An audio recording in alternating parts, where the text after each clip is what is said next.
Bonjour à tous, je suis François Rocheron et aujourd'hui nous allons parler de la réalité astronomique de l'astrologie tropicale. Pourquoi est-ce que le Gémeaux est associé symboliquement à la communication, aux échanges, au commerce, un côté plutôt sociable, assez chaleureux? Pourquoi est-ce qu'à l'inverse le Capricorne ou le Verseau sont des signes associés symboliquement à un côté plus rationnel, plus responsable, plus froid? Eh bien, on va essayer de répondre à ces questions aujourd'hui en comprenant ce qu'est la réalité astronomique de l'astrologie tropicale. Comme dit dans mon épisode précédent, il n'y a pas une seule astrologie universelle, mais il y a plusieurs astrologies. Les deux principales sont l'astrologie sidérale et l'astrologie tropicale. L'astrologie sidérale, qui était notamment utilisée dans l'Antiquité, dans les anciennes civilisations, et qui est toujours utilisée aujourd'hui par certains astrologues, et l'astrologie tropicale, qui est majoritairement utilisée aujourd'hui en Occident. L'astrologie sidérale se base sur les constellations et les étoiles, l'astrologie tropicale se base sur les saisons. En réalité, c'est plus compliqué puisque l'astrologie tropicale se base sur le rapport entre la Terre et le Soleil, le mouvement et le chemin du Soleil par rapport à la Terre. Je vais revenir sur ce point un petit peu plus tard parce que c'est un des éléments les plus importants. Ces deux astrologies vont utiliser les planètes, les aspects. Donc pour rappel, les aspects, ce sont la façon dont communiquent les planètes. Est-ce qu'elles se font la guerre? Est-ce qu'elles s'entraident? Ces deux astrologies utilisent également les maisons. Pour rappel, les maisons, ce sont les domaines de vie. Et pour finir, elles utilisent les fameux signes astrologiques que l'on connaît tous. Aussi bien en astrologie sidérale qu'en astrologie tropicale, vous êtes du signe du Bélier lorsque le Soleil se retrouve dans la partie, une des 12 parties du signe du Bélier de la bande zodiacale. Qu'est-ce que la bande zodiacale? La bande zodiacale, c'est simplement la division en 12 parties égales, ce qui nous donne les 12 signes, donc la division en 12 parties égales de l'écliptique. Qu'est-ce que l'écliptique? L'écliptique, c'est simplement le chemin parcouru par le Soleil au cours de l'année. Donc au cours de l'année, vu de la Terre, le Soleil va suivre en fait un chemin et va le parcourir dans son entièreté en 365 jours, ce qui représente l'année. Donc en 365 jours, en une année, le Soleil va suivre un chemin vu de la Terre et donc ce chemin, c'est l'écliptique. Donc les signes astrologiques, ce sont simplement des zones représentant une configuration, une énergie globale à un moment T de l'année. Donc en astrologie tropicale, le signe du Bélier correspond au début du printemps, en tout cas dans l'hémisphère nord. Mais ça représente donc la fin de l'hiver, on se dirige vers l'été, donc symboliquement c'est le signe du Bélier, l'énergie, le côté enthousiaste, prendre des initiatives, expérimenter la vie, ce qui représente l'énergie globale en fait à la fin de l'hiver, au début du printemps. En réalité, on aurait pu appeler le signe du Bélier le signe de l'arrivée des beaux jours. Donc c'est simplement, en fait, on l'a appelé le signe du Bélier puisque symboliquement, ça fonctionne plutôt bien selon les saisons. Donc aussi bien en astrologie sidérale que tropicale, vous êtes du signe du Bélier lorsque le Soleil se retrouve dans cette partie associée au Bélier. Mais attention, la bande zodiacale n'a pas été définie de la même façon en astrologie sidérale qu'en astrologie tropicale. Et là, on va aborder un des points les plus importants. L'astrologie sidérale, je l'ai dit, elle est définie selon les constellations. Donc en fait, en astrologie sidérale, la bande zodiacale est basée sur les constellations. En astrologie sidérale, pour définir la bande zodiacale, on a pris l'écliptique, donc pour rappel le parcours du Soleil au cours de l'année, et on a pris 8,5 degrés en haut et 8,5 degrés en bas par rapport à l'écliptique, ce qui nous fait 17 degrés. Donc là en fait on a la taille de la bande zodiacale. Et donc à travers la définition de cette bande zodiacale, donc liée à l'écliptique en fait, on a simplement divisé en 12 parties égales et en fait dans chacune de ces parties va se retrouver chaque constellation, liée donc aux étoiles. Donc ça c'est l'astrologie sidérale. Donc en astrologie sidérale, vous êtes du signe du Bélier lorsque le Soleil se retrouve dans la constellation du Bélier, donc dans une des 12 parties de la bande zodiacale. Un des problèmes qui peut se poser, c'est que les constellations ne font pas toutes les mêmes tailles. Par exemple, le Soleil va se retrouver devant la constellation de la Vierge pendant 44 jours, alors qu'il va se retrouver seulement pendant 19 jours dans la constellation de la Balance. Et pourtant, la bande zodiacale a été définie, je l'ai dit, en 12 parties égales. Donc on a déjà un premier problème, ou en tout cas une première question qui peut se poser. Ensuite, on a par exemple les anti-astrologies qui vont nous dire qu'il y a un 13e signe, une 13e constellation, le fameux Serpentaire, le signe du Serpentaire. Et donc on a les anti-astrologies qui vont venir en disant en fait il y a une 13e constellation, il y a un 13e signe et donc on remet en cause toute l'astrologie. Donc plusieurs questions se posent. Pourquoi la bande zodiacale en astrologie sidérale a été divisée en 12 parties égales alors que les constellations ne font pas toutes les mêmes tailles? Et pourquoi est-ce que le Serpentaire, le signe du Serpentaire, en tout cas la constellation du Serpentaire, n'a pas été prise en compte dans la bande zodiacale? Pourquoi? Eh bien en fait à l'origine ça n'était pas vraiment un problème. Pour essayer de répondre à ces questionnements, nous allons remonter dans le temps. Nous sommes en moins 419 avant Jésus-Christ en Mésopotamie. Pourquoi cet endroit et pourquoi cette date? Eh bien en fait c'est la première date à laquelle on a une première trace d'un système à 12 signes astrologiques, donc un système basé sur les 12 signes astrologiques comme on les connaît aujourd'hui. En réalité, on pourrait sûrement remonter en moins 1000 voire en moins 1500 avant Jésus-Christ, mais en tout cas, la première trace factuelle que l'on a d'un système à 12 signes comme on le connaît aujourd'hui remonte en moins 419 avant Jésus-Christ à Babylone. Donc ce qu'il faut bien comprendre, c'est qu'à l'époque, ces civilisations, donc en l'occurrence les Mésopotamiens, regardaient les étoiles pour se situer, pour les saisons, pour l'agriculture. Et donc ce qu'ont simplement fait les Mésopotamiens, c'est qu'ils ont pris l'écliptique, toujours le chemin parcouru par le soleil au cours de l'année vu de la Terre. Ils ont défini la bande zodiacale, donc je l'ai dit 8,5 degrés en haut de l'écliptique, 8,5 degrés en bas de l'écliptique. Donc ils ont cette bande zodiacale liée à l'écliptique. Et ils ont simplement repéré les étoiles les plus brillantes. Et donc ils se sont aperçus que par exemple au début du printemps, eh bien on avait par exemple le soleil qui se retrouverait près de l'étoile Hamal. Donc l'étoile Hamal qui était une des étoiles les plus brillantes. Et donc à partir de l'étoile Hamal, on a défini la constellation du Bélier. L'étoile Hamal qui est l'étoile la plus brillante de la constellation du Bélier. Ensuite, un petit peu plus tard, en avril-mai, on avait par exemple Aldébaran qui était l'étoile la plus brillante et donc on a défini la constellation du Taureau. Donc simplement, ce qu'on a fait, c'est qu'au cours de l'année, on avait différentes étoiles plus brillantes et on en a défini, à partir de ces étoiles, des constellations. Et donc, ce qu'il faut comprendre, c'est que c'est purement symbolique. Donc, c'est-à-dire qu'au début du printemps, on avait l'étoile Hamal et donc on a défini la constellation du Bélier, puisque symboliquement, le Bélier correspond bien à la période, en fait, à ce moment T au début du printemps. Et donc, pour chaque moment de l'année, donc en fait on a divisé en 12 parties égales les moments de l'année, et bien à chaque fois on avait une des étoiles les plus brillantes, et c'est comme ça qu'on se repérait au cours de l'année. Et donc, à partir de chacune de ces étoiles les plus brillantes, on a défini 12 constellations pour avoir 12 parties égales, et donc la bande zodiacale avec les 12 signes astrologiques. Et donc, chaque constellation a son étoile la plus brillante. On a par exemple Régulus, qui est l'étoile la plus brillante de la constellation du Lion. On a Antares, qui est l'étoile la plus brillante de la constellation du Scorpion, etc., etc. Donc voilà comment les Mésopotamiens ont défini les 12 signes basés sur les 12 constellations, et donc comment ils ont défini l'astrologie sidérale. Ensuite, on peut se demander pourquoi est-ce que le Serpentaire n'a pas été pris en compte dans cette bande zodiacale et n'a pas été pris en compte comme un signe astrologique. Eh bien la raison est très simple, c'est que la majorité de la constellation du Serpentaire n'est simplement pas dans la bande zodiacale. En réalité, il n'y a que la jambe, voire le pied du Serpentaire qui se retrouve dans la bande zodiacale.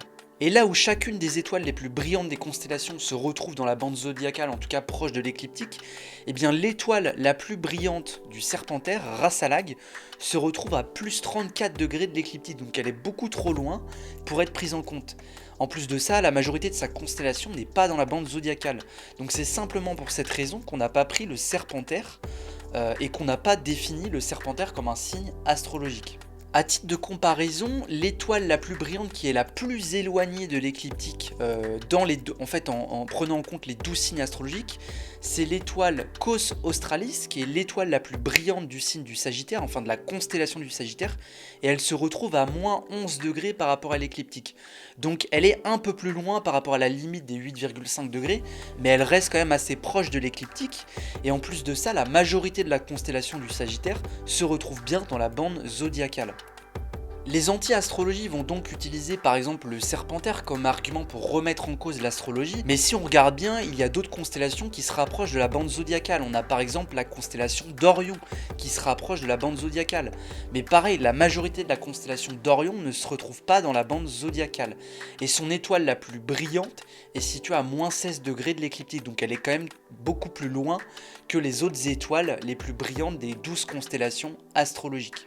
Donc voilà comment a été définie vraiment l'astrologie sidérale, donc basée sur les constellations et les étoiles. Maintenant que nous connaissons ce qu'est l'astrologie sidérale, avançons dans le temps. Nous sommes désormais en 140 après Jésus-Christ dans l'Égypte romaine, puisqu'à l'époque, l'Empire romain contrôlait l'Égypte.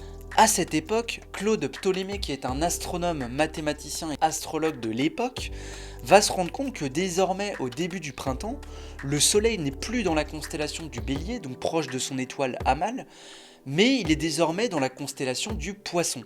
Donc là où en moins 419 avant Jésus-Christ, le Soleil était dans la constellation du Bélier au début du printemps, il est désormais dans la constellation du Poisson, ce qui vient casser et remettre en cause toutes les symboliques liées à chaque signe et à chaque constellation. Donc Ptolémée va se rendre compte qu'il y a un décalage des constellations et des étoiles en général. En réalité, on le savait déjà un peu avant, il y avait notamment Hipparque qui avait déjà découvert ce phénomène, mais Ptolémée va vraiment le mettre en avant, notamment pour l'astrologie.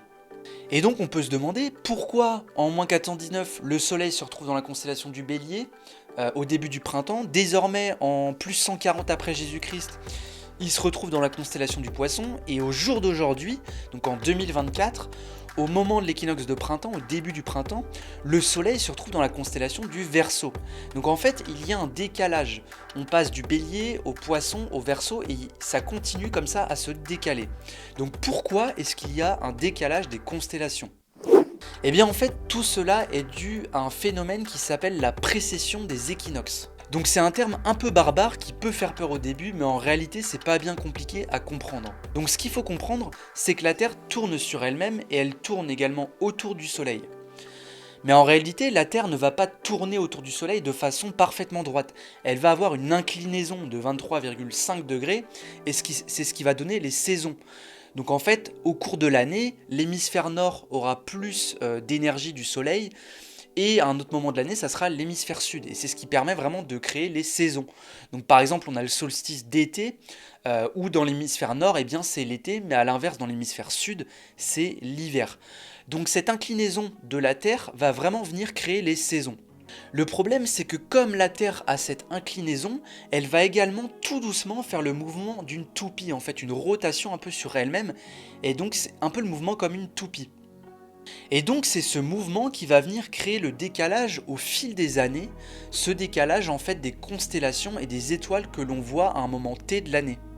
Donc en réalité ce décalage est très lent, mais lorsqu'on regarde sur plusieurs centaines et milliers d'années, eh bien il peut devenir très important. Pour être précis, il y a un décalage d'1 degré tous les 72 ans.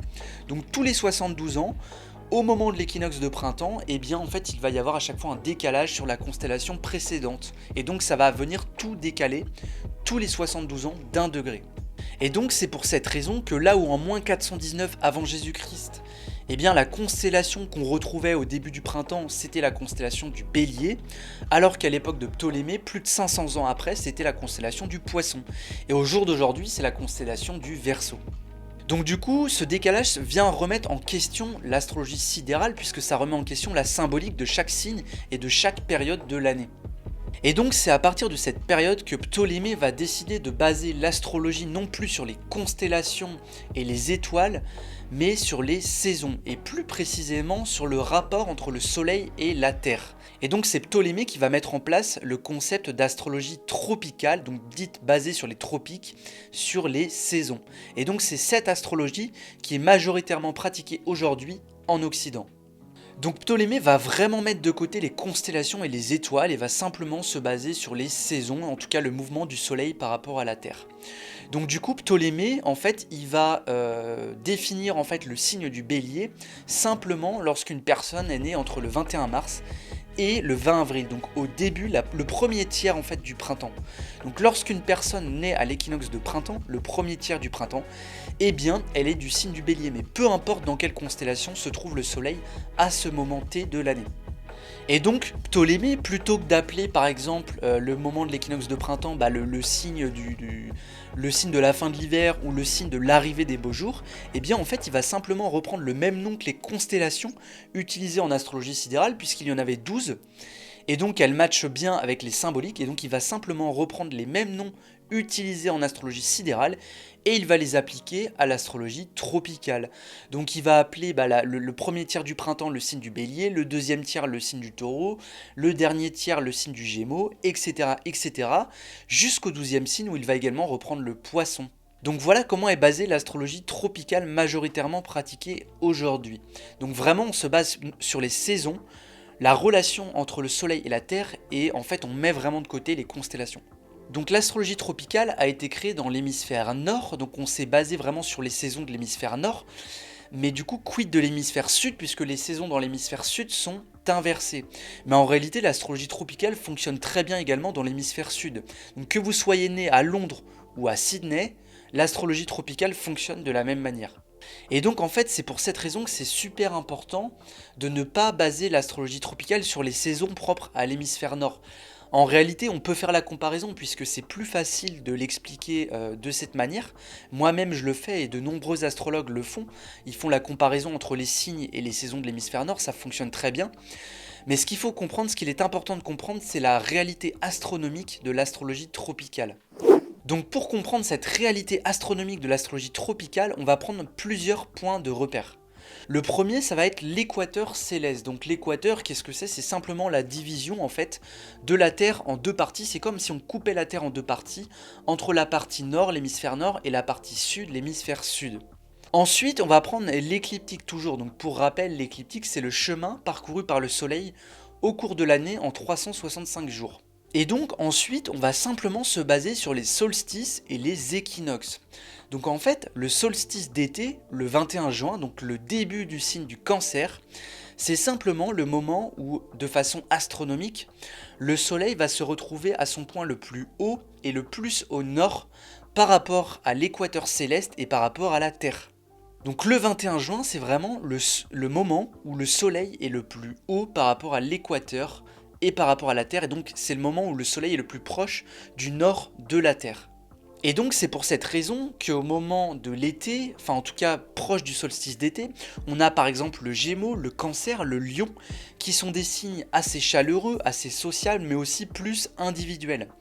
Puisque c'est le moment où en fait le Soleil va se retrouver le plus haut par rapport à l'équateur, et donc symboliquement, c'est le moment où on développe la personnalité, c'est le moment où on développe son ego, etc. Et donc par exemple le lion qui est en plein milieu de l'été, c'est le moment où on a développé complètement son ego. Et également, ce qu'on peut regarder aussi, le moment du solstice d'été, le moment du signe du Cancer, je l'ai dit, c'est le moment où le soleil est le plus haut, et c'est également le moment où le soleil va taper directement le fameux tropique du Cancer. Le tropique du Cancer qui est la partie haute, la partie nord, par rapport à l'équateur. Et donc voilà, symboliquement, le signe du Cancer, eh bien, c'est simplement le moment où le soleil est le plus haut, il tape justement de façon réelle le tropique du Cancer. A l'inverse, en face, on a le solstice d'hiver. Donc le solstice d'hiver qui est le 21 décembre au moment du signe du Capricorne. Et donc à ce moment-là, le soleil va se retrouver le plus bas possible par rapport à l'équateur céleste, le plus proche du sud de la Terre. Et donc c'est le moment où voilà, le soleil au solstice d'été, il est le plus haut, il brille par rapport à la Terre. Donc il y a le signe du Lion, le signe du Gémeaux qui sont le signe du Cancer qui sont plus chaleureux. Et au moment du solstice d'hiver, le soleil va se retrouver plus bas, sous la Terre en fait, enfin sous l'équateur céleste, et donc on a le signe du Capricorne qui est plus froid, plus rationnel. Et c'est également le moment où le soleil va taper directement le fameux tropique du Capricorne. Donc on a une vraie symbolique. Également, si on regarde le moment du solstice d'été, donc le signe du Cancer, quand on regarde le symbole du Cancer, en fait c'est un mouvement inversé, c'est-à-dire qu'il y a un mouvement dans un sens, et après on fait le même mouvement mais dans l'autre sens. Et bien en fait ça c'est simplement pour indiquer l'inversion, en fait le Cancer, le soleil atteint son pic le plus haut par rapport à l'équateur. Et donc à ce moment-là, il faut faire demi-tour. On va commencer à rediminuer, à rebaisser en fait. Le soleil va commencer à faire le chemin inverse pour atteindre son point le plus bas au moment du Capricorne. Donc au Cancer, le soleil atteint son niveau le plus haut. Et donc à ce moment-là, il faut faire route arrière, il faut aller dans le sens inverse. Et donc c'est ce que représente symboliquement le symbole en fait du Cancer. Et quand on regarde le symbole du Capricorne, et bien pareil, le soleil a atteint son pic le plus bas le 21 décembre. En fait, le 21 décembre, le soleil commence à remonter, et donc, en fait, le symbole du Capricorne, c'est ça. C'est le soleil qui commence à remonter vers l'équateur céleste pour atteindre à nouveau son pic le plus haut au moment du Cancer et donc du solstice d'été. Et donc ça, c'est valable peu importe que vous soyez à Londres ou à Sydney, eh bien au moment du Cancer, c'est le moment où le soleil, globalement par rapport à la Terre, est le plus haut, donc on brille, et le moment du Capricorne, c'est le moment où le soleil est le plus bas, donc là on va être beaucoup plus collectif. C'est pour ça aussi d'ailleurs que je l'ai dit, Cancer, Lion, Gémeaux, c'est plus individuel, c'est les moments où on va développer la personnalité. Et lorsque le soleil ensuite passe sous l'équateur et atteint son pic le plus bas au Capricorne, donc le Capricorne, le Verseau, le Sagittaire, qui sont des signes quand même plus collectifs.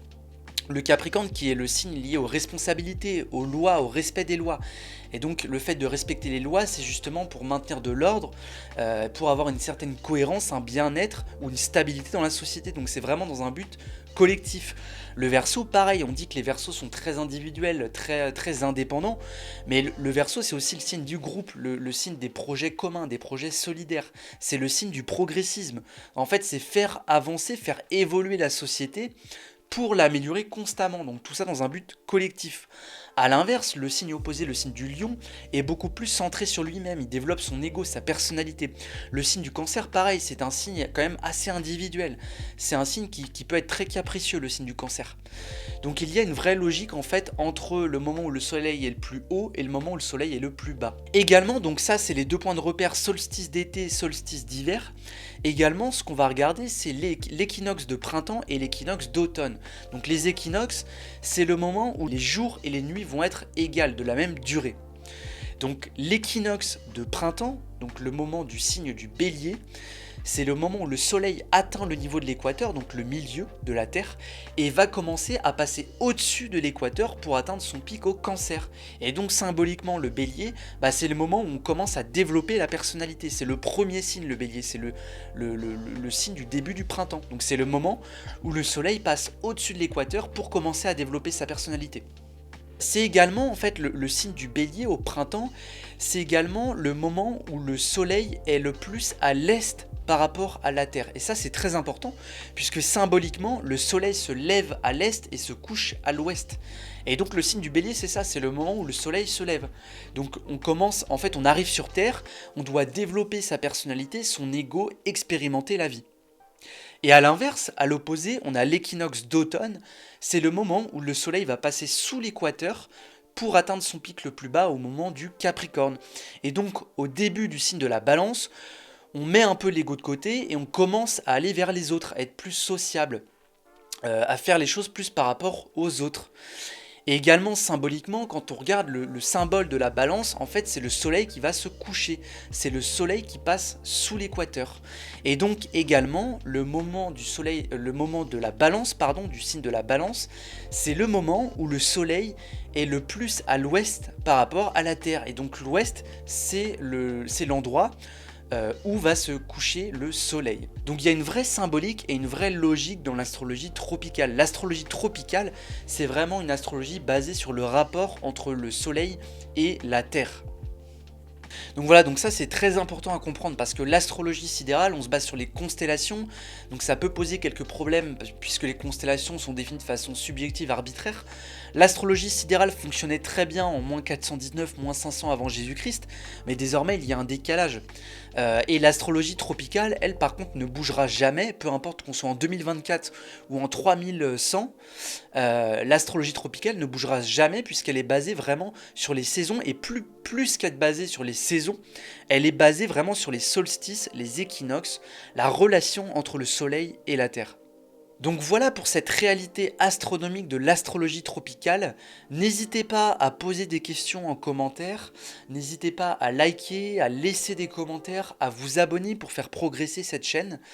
Et donc sur la prochaine vidéo, on commencera une nouvelle série autour du principe fondamental de chaque signe. Et donc on commencera par évidemment le bélier qui est le premier signe astrologique. Donc merci à tous pour avoir regardé cette vidéo. On se retrouve très prochainement pour la prochaine vidéo sur le signe du bélier.